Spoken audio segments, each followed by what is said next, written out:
माँ वाग्देवी की उस प्रतिमा का तो अब तक कोई साक्ष्य सामने नहीं आया, लेकिन ये माँ सरस्वती का धाम है।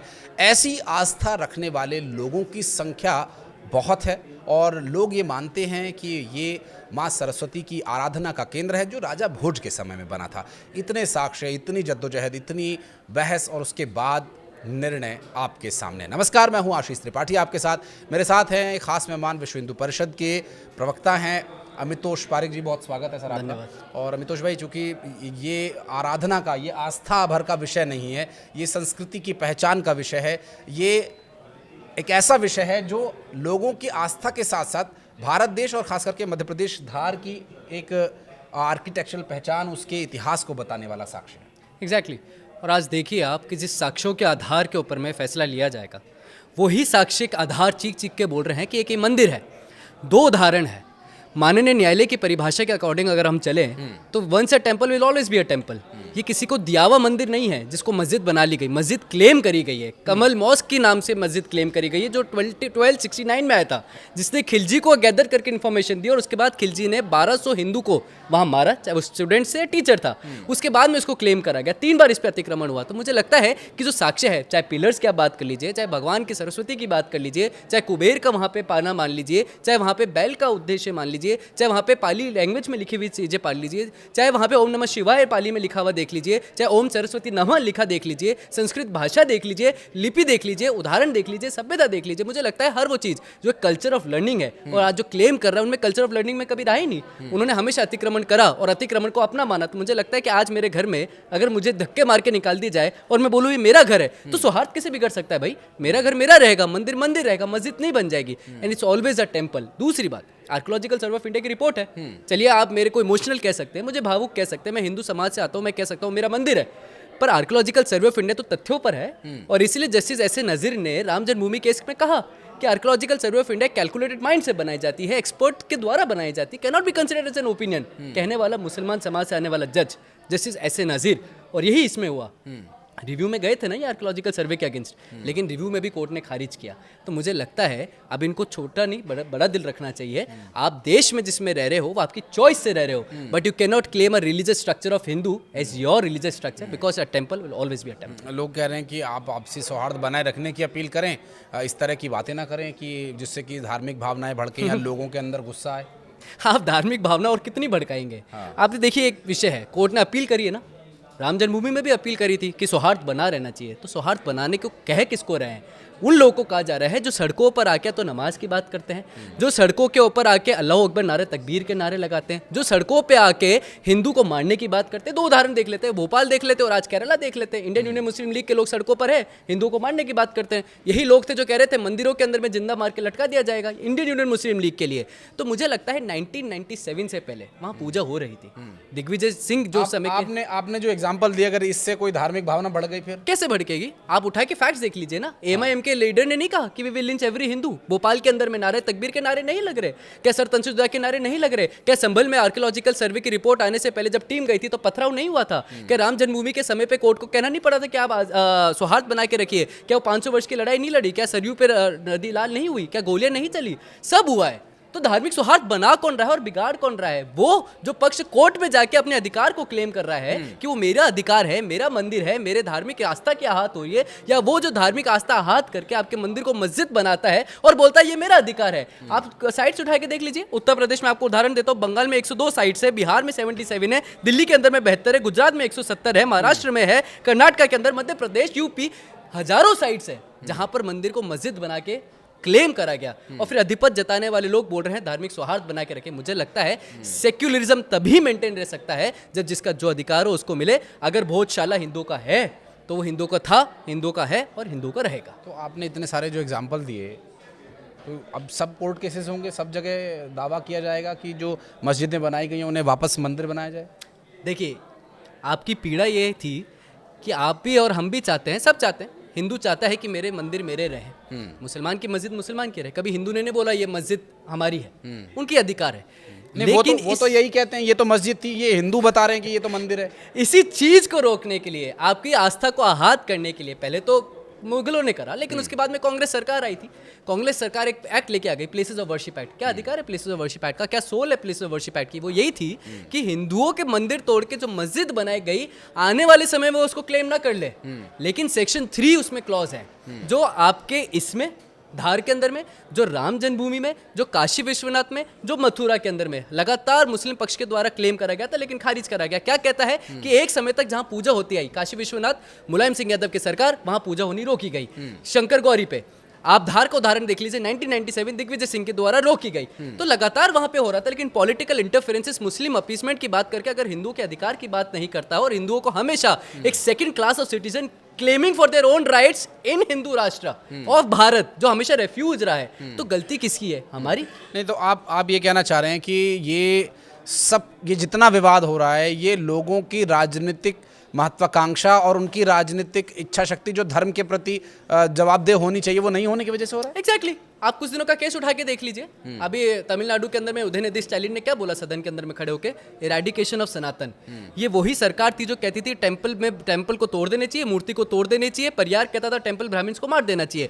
उसी टीवी के जो कि जीसस क्राइस्ट की तस्वीर लेके वोट मांग रहे हैं, वही टीवी के अधिकार पार्टी से आने वाला एमएलए कहता है yes we support Udhayanidhi Stalin remark. वही कांग्रेस सरकार कहती है we support Udhayanidhi Stalin remark. तो सनातन को खत्म करने वाले लोग, सनातन को घृणा से देखने वाले लोग और धर्मनिरपेक्षता की बात करने वाले लोग, ये वही लोग थे जो कोर्ट के अंदर में जाके कहते थे राम मिथ्या है। ये वही लोग हैं जो इस्लामिक इवेंट्स में हिंदू देवी देवताओं का मजाक बनाते हैं। ये वही लोग हैं जो तिलक हटा देते हैं। ये वही लोग हैं जो आपको सिंबल नहीं फॉलो करने देते हैं। ये वो लोग हैं जो आपके पूजा का अधिकार छीन लेते हैं। ये वो लोग हैं जिनने आपसे मंदिर छीन ली। ये वो लोग हैं जिनने आपसे आपकी भूमि छीन ली वक्फ के नाम पे। तो मुझे लगता है कि political interference, bringing dharma into their politics was the major advantage of this country, जहां कांग्रेस सरकार ने राज करके आपके अधिकारों को आपसे छीना, पूजा स्थल एक्ट आपसे छीना, आपसे वक्फ के नाम पे भूमि छीनी, आपके अधिकार के नाम पे आर्टिकल 25-26 लाख के कन्वर्जन का राइट दिया, नॉर्थ ईस्ट को पूरा कन्वर्ट करा। तो मुझे लगता है कि politics should stay away from धर्म। आप लोगों पर आरोप लगता है कि आप लोग कांग्रेस पार्टी को विलन दिखाते हो और भारतीय जनता पार्टी को आप हीरो दिखाते हो।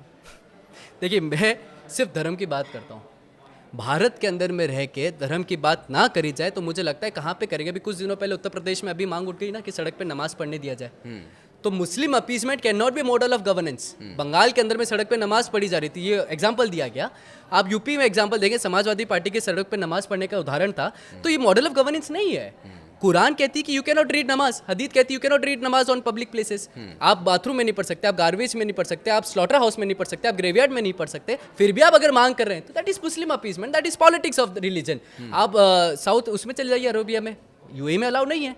आप लाउड स्पीकर की बात कर लीजिए तो लाउड स्पीकर मुस्लिम कंट्री पहले नहीं था। वो तो मुस्लिम कंट्री है। Exactly, loud speaker Muslim countries में अलाउ नहीं है, लेकिन यहाँ पे मांग करेंगे। हिजाब is not an essential part of your Quran, लेकिन आपको स्कूल के अंदर में हिजाब पहन के जाना है। तो यही बात है कि जब मजहब को पॉलिटिकल टूल की तरह यूज करा जाता है, अपीसमेंट को मॉडल ऑफ गवर्नेंस समझ लिया जाता है, तब हीरो और विलन का सीन क्रिएट होता है। अदरवाइज भारत का संविधान है, आर्टिकल 12 कहता है स्टेट हैज नो रिलीजन, लेकिन फिर भी भारत के मूल अधिकार पर राम राज्य दिखाया गया है। तो यह माना जाएगा कि भारत के संविधान भी राम की ही मांग करता है और राम ही भारत की आत्मा है। क्योंकि देखिए, फैसला तो कोर्ट का है और कोर्ट के फैसले को स्वीकार करने के अलावा और कोई इसका तरीका नहीं है।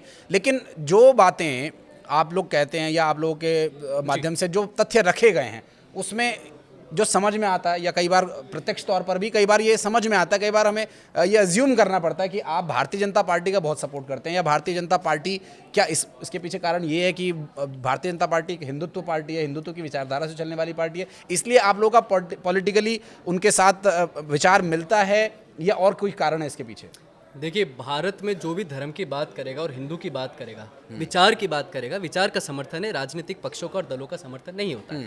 आप विचार की बात करिए, आप धर्म की बात करिए, आप हिंदू को सेकंड क्लास ऑफ सिटीजन बना के रखेंगे और बोलेंगे it's a model of governance, आपका समर्थन नहीं करा जाएगा। सड़कों पे उतर के आपके राज में गाय काट दी जाएगी क्योंकि प्रियंका वाड्रा जीत के आती है, तो आपका समर्थन नहीं करा जाएगा। कन्वर्जन करते हैं आर्टिकल 25-26 में और आप उसको फ्रीडम ऑफ चॉइस कहते हैं, आपका समर्थन नहीं करा जाएगा। मंदिर तोड़ के मस्जिद बनाने वालों को अधिकार कहते हैं और मंदिर की मांग करने वालों को कम्युनल कहते हैं, आपका अधिकार और आपका समर्थन नहीं करा जाएगा। भूमि हिंदू से छीन कर बिना नोटिस के आप क्लेम कर लेते हैं, लेकिन हिंदू अपनी भूमि मांगता है और उसको अधिकार नहीं देते कोर्ट का, आपका समर्थन नहीं करा जाएगा। तो मुझे लगता है किसी का भी उसका समर्थन नहीं करा जाएगा जो हिंदू को second class of citizen Hindu राष्ट्र में मानता हो, ना कि मुस्लिम कंट्री में। तो मुझे लगता है सरकार कोई भी हो, विचार सबसे महत्वपूर्ण है। मंदिर और चूंकि संस्कृति की पहचान, क्योंकि भारत में जो पुरानी इमारतें, जैसे अब तक एक फैसला राम मंदिर पर आया, फिर मथुरा का जिक्र होता है, वाराणसी में कई ऐसे धाम हैं, ज्ञानवापी का जिक्र होता है। तो यहाँ पर कुछ ऐसे साक्ष्य मिलते हैं जिन्हें ये दावा किया जाता है ये हिंदू साइन है, और उन्हीं बातों को तोड़ मरोड़ कर कई बार तथ्यों के आधार पर कोर्ट में पेश करने की कोशिश की जाती है।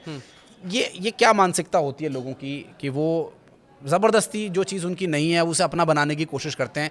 ये दोनों पक्षों से, हालांकि जो कि दूसरा पक्ष अभी है नहीं, तो ये दोनों पक्षों से प्रश्न रहता है मेरा, क्योंकि हिंदू पक्ष जो दावा कर रहा है, क्योंकि मुझे थोड़ा यहाँ पर न्यूट्रल होना होगा, ये बात मुस्लिम पक्ष जो कहता है कि हिंदू मस्जिद को मंदिर बताने की कोशिश कर रहे हैं, या अब वो सच्चाई तो कोर्ट ने तय कर दी है, लेकिन मुस्लिमों पर जो आरोप ये लगते हैं कि वो हिंदू मंदिरों को अपनी इबादत गाह बताना चाहते हैं, ये क्या मानसिकता होती है?